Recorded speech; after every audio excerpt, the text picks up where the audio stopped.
అందరికీ నమస్కారం. నేను మీ పీసారెడ్డి. కష్టపడి కంటెంట్ చేస్తాం. వ్యూస్ రావు. ఆ తర్వాత అన్వేషిస్తాం. ఏ టైప్ ఆఫ్ కంటెంట్ చేస్తే వ్యూస్ వస్తాయని చెప్పి.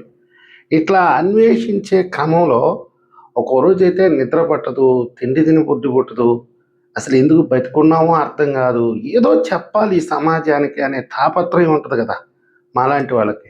మేమేమి డబ్బులు అడుక్కోము, ప్రమోషన్‌లు చేసుకోము. లేపోతే మీకు అనవసరమైనటువంటి కంటెంట్ ఏమో అయినా గానీ వ్యూస్ రానప్పుడు సెర్చ్ చేసుకుంటాం యూట్యూబ్‌లో. ఎలాంటి కంటెంటు, ఏ విధంగా ప్రమోట్ చేస్తే మాకు కూడా వ్యూస్ వస్తాయి. కనీసం మినిమమ్ ఒక 5,000 మందన్నా చూస్తే చాలురా బాబు అన్నట్టుగా చేస్తుంటాం కాబట్టి, ఈ సెర్చ్ చేసుకునే క్రమంలో ఇలాంటి ఛానెల్స్ తగలుతాయి. ఈళ్ళు అసలకి ఎలా ఫాలో అవుతార్రా వీళ్ళని? ఈళ్ళని చూడటంతోటే మాకు ఆశ్చర్యమేస్తది. అరకిలో మేకప్ కొట్టుకొని, మా ఆయనకి ఇడ్లీ పెడుతున్నాము, మా పిల్లోడికి టిఫిన్ చేస్తున్నాను, మా వోడికి కొత్త డ్రెస్ తెచ్చాను, నేను ఒక కొత్త డ్రెస్ కొనుక్కున్నాను, ఇదిగో చెప్పులు పలానా దగ్గర కొన్నాను, గాజులు పలానా దగ్గర కొన్నాను, రింగులు చూసారా బాగున్నాయా, ఇదిగో ఈరోజు కోడిగుడ్డు ఆమ్లెట్ వేస్తున్నాను. ఏంటి దరిద్రం? ఏదో వరల్డ్ అంట. అంటే ఆమె క్రియేట్ చేసుకున్నటువంటి ఒక ప్రపంచం. ఆ ప్రపంచంలోకి మీకు బుద్ధి, జ్ఞానం ఉంటే అందులోకి ఎందుకు వెళ్తారు చెప్పండి? వాళ్ళ ఇంట్లో ఒక భార్య, భర్త, పిల్లలు వాళ్ళ మధ్య జరిగేటటువంటి ఒక కంటెంట్‌ని మీరెలా గొర్రెల్లాగా చూస్తున్నారు? మీకు కుటుంబాలుంటాయి. మీకు అందమైన శ్రీమతి ఉంటది. శ్రీవారుంటారు. మీకు ముచ్చటైన బిడ్డలుంటారు. అక్క, చెల్లెళ్ళు, తమ్ముడు, అన్న ఇంతమందుంటారు. మీది కూడా ఒక కుటుంబమే కదా! వాళ్ళనే ప్రత్యేకంగా చూడాల్సినటువంటి విషయం ఏముంది? అది స్క్రిప్టెడ్ కదా! వాళ్ళు మొత్తం ఒక స్క్రిప్ట్ రాసుకొని, వాళ్ళు షూట్ చేసుకొని, మీ ముందు ప్రెజెంట్ చేస్తే, అందులో ప్రమోషన్స్ మళ్ళా. వాళ్ళు గాజులు చూపిచ్చేదేం ఊరికే కాదు. ఆ కంపెనీ గాజులు కొనుక్కోమని. వాళ్ళ దగ్గర నుంచి లక్షలు లక్షలు దొబ్బుతారు ఈళ్ళు. చెప్పులు చూపిచ్చేదేం ఊరికే కాదు. ఆ కంపెనీ చెప్పులు కొనుక్కోమని. మీరేంటి వాళ్ళకి ఇన్‌ఫ్లూయెన్స్ అయిపోయి, అమ్మో! పలానా అక్క భలే ఏసింది గాజులు. ఆ గాజులే మేము కొనుక్కోవాలని చెప్పి ఆ ట్రాప్‌లో మీరు పడిపోతారు. ఇదంతా మిమ్మల్ని ఒక ట్రాప్‌లోకి తీసుకుపోయి, మిమ్మల్ని పచ్చిగా మోసం చేయడానికి ఇలాంటి ఛానెల్స్ చాలా ఉన్నాయి. ఏదో ఒక కొద్ది మంది తప్పితే జెన్యూన్‌గా చేసేవాళ్ళు. అందులో అంత మీరు నేర్చుకోవాల్సింది ఏంటి? వాళ్ళలో అంత ప్రత్యేకత ఏంటి? మీలో లేనటువంటి ప్రత్యేకత వాళ్ళలో ఏముంది? ఏమి నేర్చుకున్నారు పోనీ? అన్యోన్య దాంపత్యం. మీది కాదా అన్యోన్య దాంపత్యం? ప్రతి కుటుంబంలో ఉంటాయండి. మొగుడు పెళ్ళాల మధ్య సమస్యలుంటాయి. అన్నాదమ్ముల మధ్య సమస్యలుంటాయి. పిల్లలతో సమస్యలుంటాయి. వాళ్ళ కొంపలో కూడా సమస్యలుంటాయి. అవి మాత్రం కట్ చేస్తారు. కేవలం స్క్రిప్ట్ రాసుకొని, ఆ స్క్రిప్ట్ మాత్రమే మీకు ప్రెజెంట్ చేస్తారు. మీరేమనుకుంటారు? అబ్బా! ఆదర్శమైన దంపతులు, ఆదర్శమైన కుటుంబం, బతికితే ఇలా బతకాలిరా అన్నట్టుగా మీరు వాళ్ళని ఫాలో అవుతారు.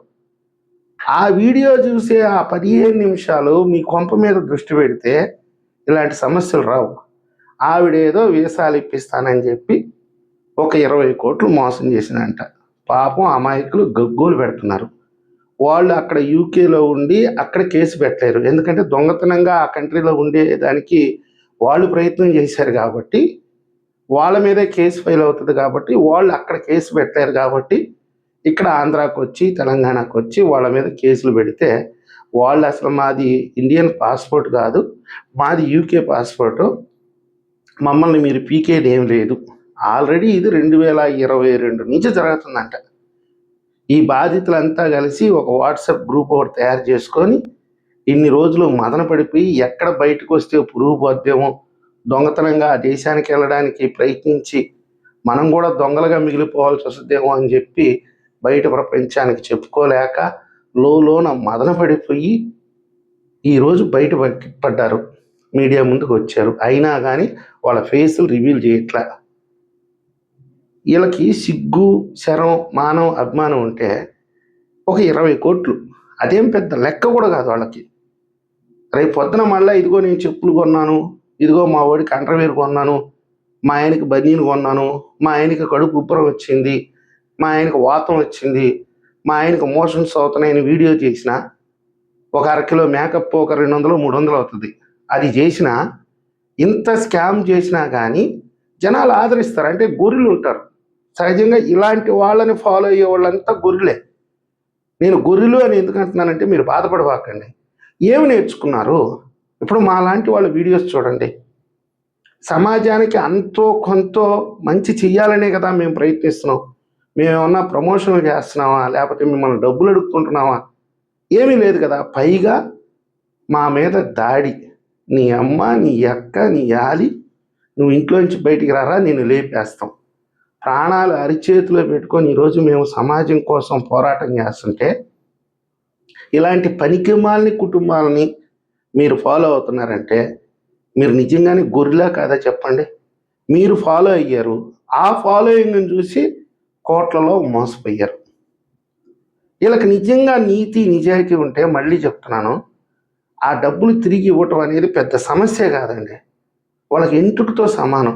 ఇలాంటి పిచ్చి వీడియోలు నెలకు ఒక 10 చేస్తే ఆ 10 కోట్లు 20 కోట్లు వచ్చేస్తాయి వాళ్ళకి. అదేం పెద్ద కష్టమైన విషయం కూడా కాదు. ఒకవేళ వాళ్ళు వీళ్ళని మోసం చేశారో, వీళ్ళు వాళ్ళని మోసం చేశారో, ఒక లైవ్ వీడియో పెట్టుకొని ఆ బాధితులతో మాట్లాడుకుంటూ, అరే బాబు ఒక 2 నెలల్లో ఇచ్చేస్తానురా, 3 నెలల్లో ఇచ్చేస్తానురా, నీ డబ్బులు ఎక్కడికి పోవు, ఇదిగో పబ్లిక్లో చెప్తున్నాను.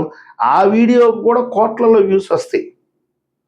ఆ వీడియోకి కూడా డబ్బులు వస్తాయి. ఒక్కొక్క బాధితుడికి ఈ నెలలో ఇచ్చేస్తానురా, రేపు నెలలో ఇచ్చేస్తానని చెప్తే అదేం పెద్ద సమస్య కాదు. మళ్ళీ మనం కడ్డీల ప్యాకెట్ దగ్గర నుంచి కర్పూరం వరకు, అండర్వేర్ వరకు ప్రమోషన్ చేసుకోవచ్చు. వాటి మీద లక్షలు వస్తాయి. పైగా సపోర్ట్ చేసే గొర్రెలు ఇంకా ఉంటాయి. అక్క నువ్వే తప్పు చేయలేదక్క, నువ్వు నీతికి నిజాయితీకి కట్టుబడి నిలబడ్డావు అక్క, నువ్వు పొరపాటు చేసినా కానీ డబ్బులు తిరిగి ఇస్తున్నావు చూడు, అదక్క నీ నిజాయితీ అంటే అని చెప్పి ఇంకా సబ్స్క్రైబర్స్ కూడా పెరుగుతారు. కాబట్టి నేను వాళ్ళని విజ్ఞప్తి చేసేది ఏంటంటే, నేను ఎక్కడ కూడా వాళ్ళ పేరు కానీ ఫోటోలు కానీ పెట్టట్లే. ఎందుకంటే వాళ్ళలో కూడా కొంచెం మానవత్వం, మనిషిగా ఆలోచిస్తారని. ఎల్లకాలం ఊళ్ళో డబ్బు తిని బతకాలంటే అది సాధ్యమయ్యే పని కాదు. ఈరోజు ఇంతమంది మిమ్మల్ని ఆదరిస్తే ఒక 100 మందిని మోసం చేయడం అనేది భావ్యం కాదు. మీరు మోసం చేయకపోయి ఉండొచ్చు. మీరేదో కొన్ని కంపెనీలకు డబ్బు కట్టి ఉండొచ్చు. ఆ డబ్బులు వాళ్ళు తిరిగి ఇవ్వకపోవచ్చు. ఏదో మీరు 5 లక్షలకో 10 లక్షలకో కకృతి పడి ఇలాంటిది చేసి ఉండొచ్చు. కానీ ఈ జనం మీద సంపాదించుకున్న డబ్బే కదా. వాళ్ళ నుంచి కాకపోయినా ఈరోజు మీ వీడియోస్ ద్వారా, మీ సోషల్ మీడియా ప్రమోషన్స్ ద్వారా కొన్ని కోట్లు అయితే సంపాదించుకుంటున్నారు కదా.